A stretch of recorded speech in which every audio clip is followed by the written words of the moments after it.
Bharati English medium స్కూల్లో ఘనంగా ఉపాధ్యాయ దినోత్సవ వేడుకలు. ఈ కార్యక్రమానికి ముఖ్య అతిథిగా పాల్గొన్న భారతి గ్రూప్ ఆఫ్ విద్యా సంస్థల చైర్మన్ వై నాగేశ్వరరావు, నంద్యాల పట్టణంలోని స్థానిక శ్యామ్నగర్లో ఉన్న Bharati English medium school principal M Anitha ఆధ్వర్యంలో ఉపాధ్యాయ దినోత్సవాన్ని ఘనంగా నిర్వహించారు. సర్వేపల్లి రాధాకృష్ణ చిత్రపటానికి పూలమాలలు వేసి కార్యక్రమాన్ని ప్రారంభించారు.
మీడియం స్కూల్ శ్యామ్నగర్ నంద్యాల నందు సెప్టెంబర్ 5, 2025వ సంవత్సరంలో సర్వేపల్లి రాధాకృష్ణ గారి యొక్క జయంతి సందర్భంగా ఉపాధ్యాయుల దినోత్సవము చేసుకోవటం జరుగుతుంది.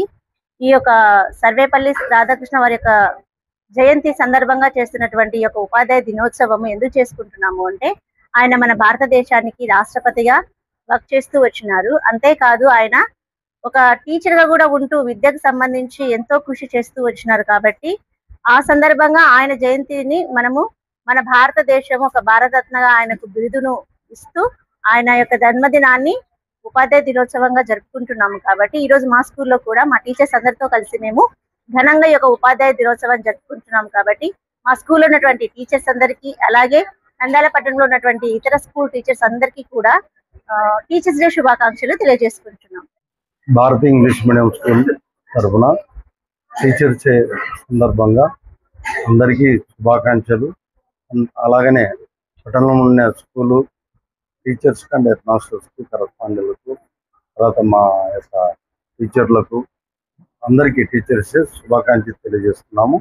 ఈ దినము సర్వేపల్లి రాధాకృష్ణ గారు రాష్ట్రపతిగా ఉండి తన విద్యావేత్తగా ఉన్నాడు, టీచర్ వృత్తిలో ఉన్నాడు. కాబట్టి ఆయన ఈ డేను టీచర్ డేగా ప్రకటించడం, అప్పుడు ప్రభుత్వం జీవోను పాస్ చేయడం వల్ల ఇప్పుడు అది ఇండియా వైగా ఈ సర్వేల రాధాకృష్ణ గారి జయంతిని జరుపుకుంటున్నారు.